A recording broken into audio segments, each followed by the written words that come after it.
Hi everyone, my name is Steph, this is the Novelty Corner and welcome back to my channel. Today I have a Books Beside My Bed video for you where I wrap up the last 7 days worth of reading. I'm going to apologise for whatever it is that my hair is doing. This weekend my sister got married, so it has been a long weekend and I am desperately trying to film before I go back to work for the week, so we're just going to kind of go with it, and I'm trying to make this last as long as possible because it's not often that I have my hair done. We're just going with whatever it is. This is my reading week from the 25th until the 31st of March, so the last reading week in March, and I was all over this place this week in terms of what I was reading, which admittedly was a lot of review copies that kind of snuck up on me that I needed to read. So a lot of these are middle grade, junior fiction, young adult titles. There are some adult titles in here as well. There's some audiobooks, there's novels. I was everywhere, guys, and you know, we're fine. We're all good. Sometimes having those weird random weeks where you're just reading things that you didn't expect that you were going to be reading turn out to be great reading weeks. Okay, so we're going to kick off with a whole bunch of review titles that are coming out on the 4th of April. Yes, we're in April now. The first one is the next in Anh Doh's Smarty Pup series.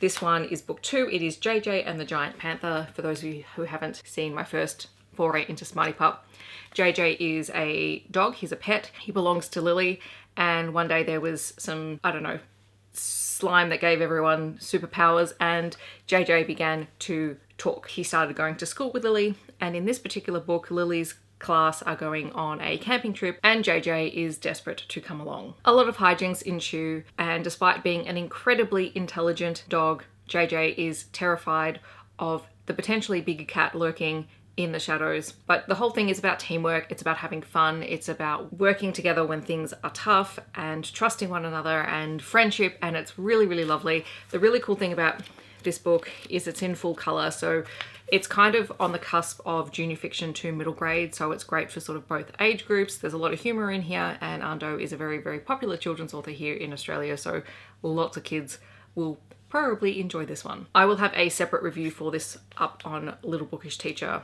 in the next week or so. And then moving into a middle grade title, there is A Message in Time by Ciddor. This is a time slip novel, and it is a companion piece to the novel The Boy Who Stepped Through Time, which I did read and review for Allen and Unwin last year. So in this one, we have two siblings. There is 11-year-old Felix, and there is his 15-year-old stepsister Zoe. They and their family are on holiday in France, and they happen to discover something that allows them to travel back to ancient Rome through the Roman baths. And at first everything is all fun and games. They go there and they come back, but they inadvertently bring back a very wealthy young noblewoman from ancient Rome into the present day, and hijinks and chaos ensue, and they need to get her back.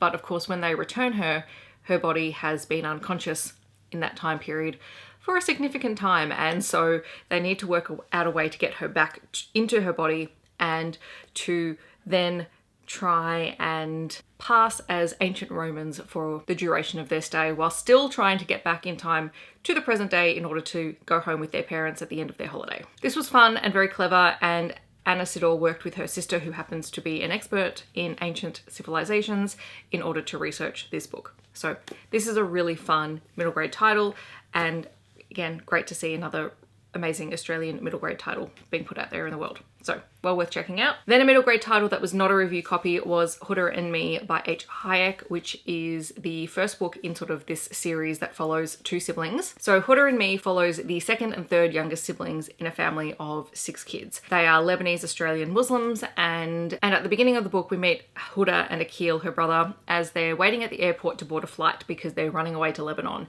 to go and find their parents. We quickly discover, because this book alternates present day and past day chapters, that their parents have gone back to Lebanon because their grandmother is quite unwell and they've gone to take care of her, and the kids have been left in the care of a family friend. But this particular family friend treats the kids like servants. She sets out timetables for them. Some of the older kids can't go to school because they need to do things for her. One of them has to drive her around everywhere, and she really doesn't treat them very well. So there is some mistreatment of kids in this book. So Huda, who is quite a vibrant and out there young girl, hatches a plan to buy tickets to Lebanon for her and her brother to go and find their parents and let them know what's going on, because they haven't been able to get into contact with them. So part of this story is finding out what's happening with the kids as they're left with this carer, and part of it is Huda and Akil's journey from Australia to Lebanon, flying via Dubai, and all the things that happen on the plane and what happens when they find their parents.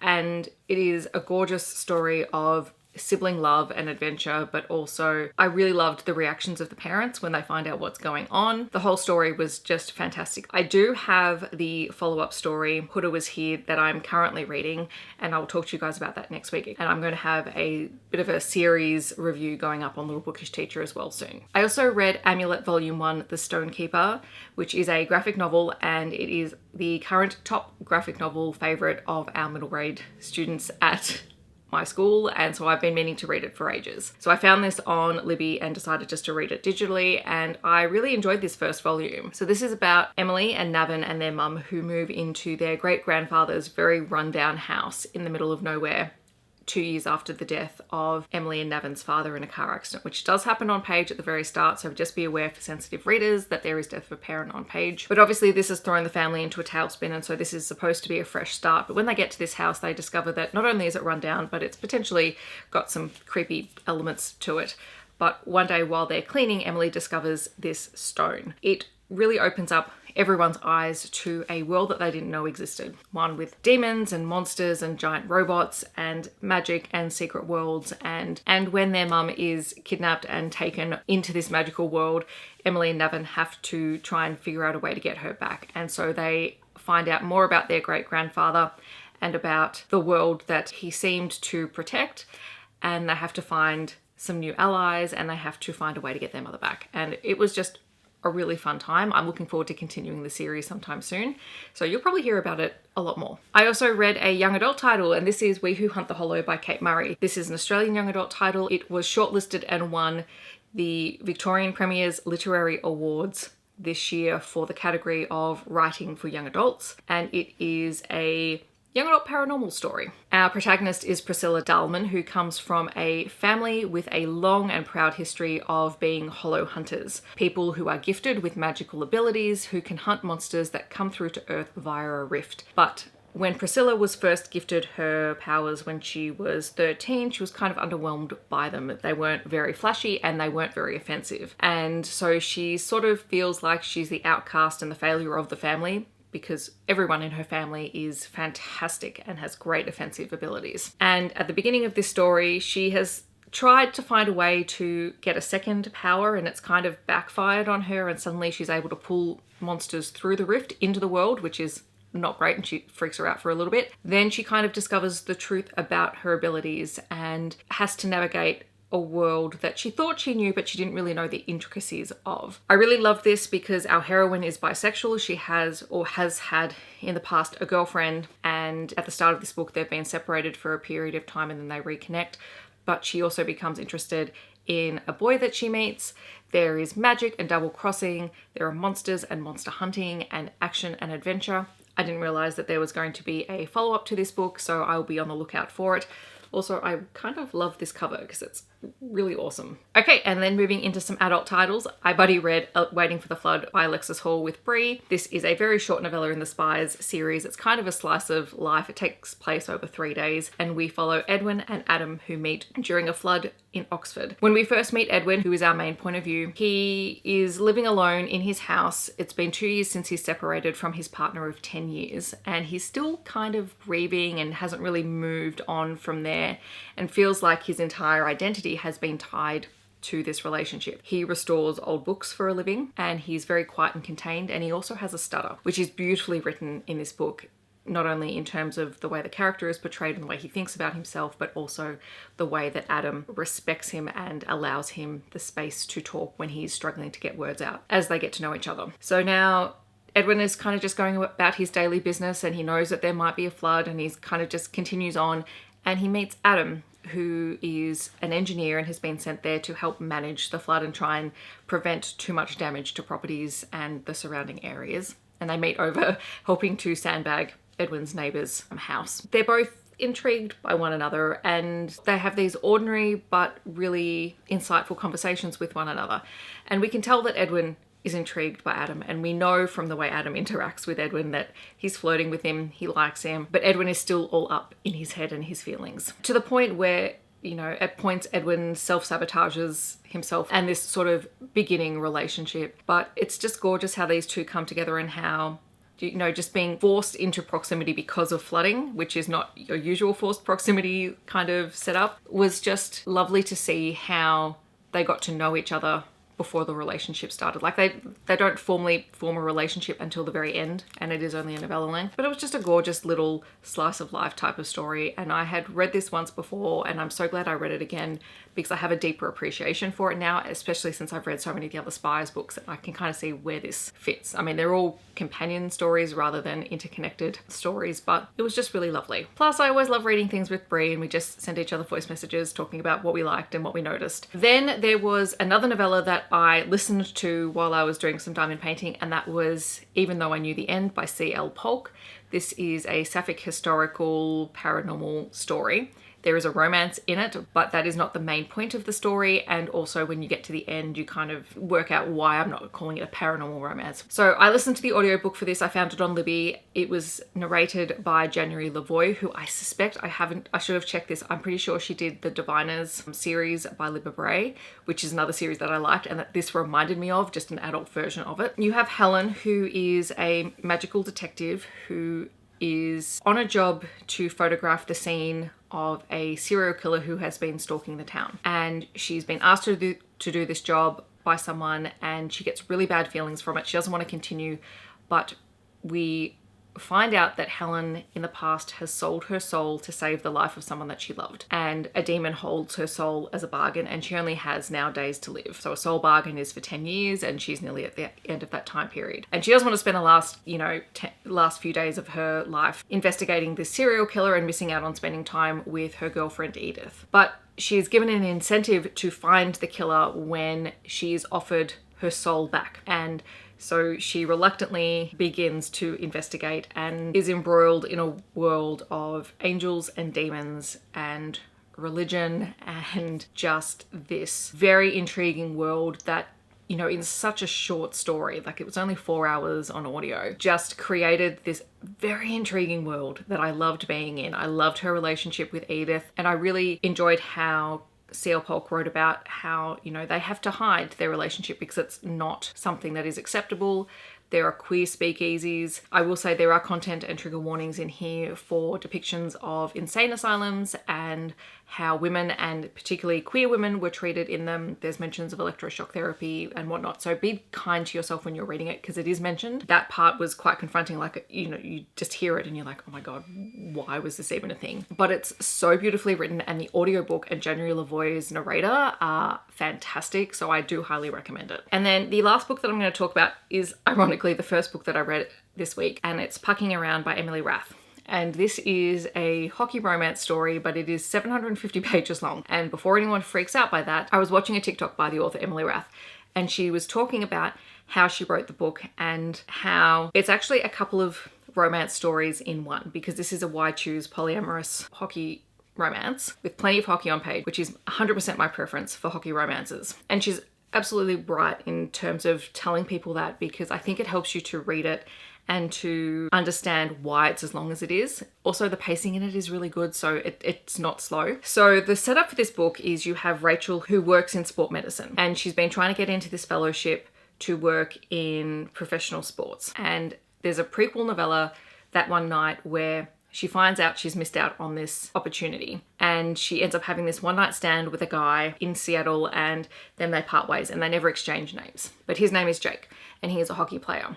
And at the very start of this book, she finds out that by pure chance, someone has had to pull out of this opportunity to work with the sports team, and she's been given the chance to do it. And unlike the other participants in this program, because it's already been set up, it's already started, she doesn't have the opportunity to pick where she's going.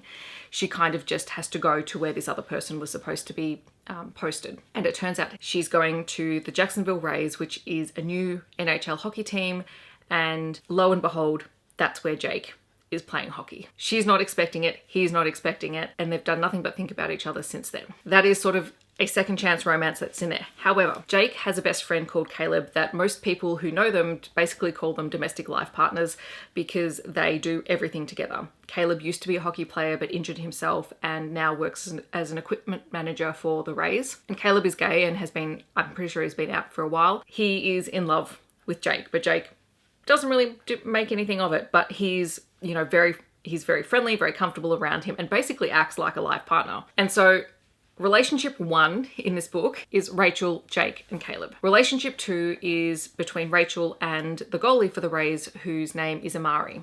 And they initially connect, and yes, we're going to talk about some, professional obligations here in a moment, when she notices that he is injured and he's not telling anyone, and she offers to help him. There's a lot of discussions around here around being in a relationship and being a doctor to someone, and they try and separate that as much as they can. However, he's trying to keep this injury secret because he's being scouted for the Finnish ice hockey Olympic team, and she's trying to help him. So there's a lot of things going on. And then of course you have, technically there's another relationship. There's Jake and Caleb realizing that, actually maybe they have romantic feelings for one another.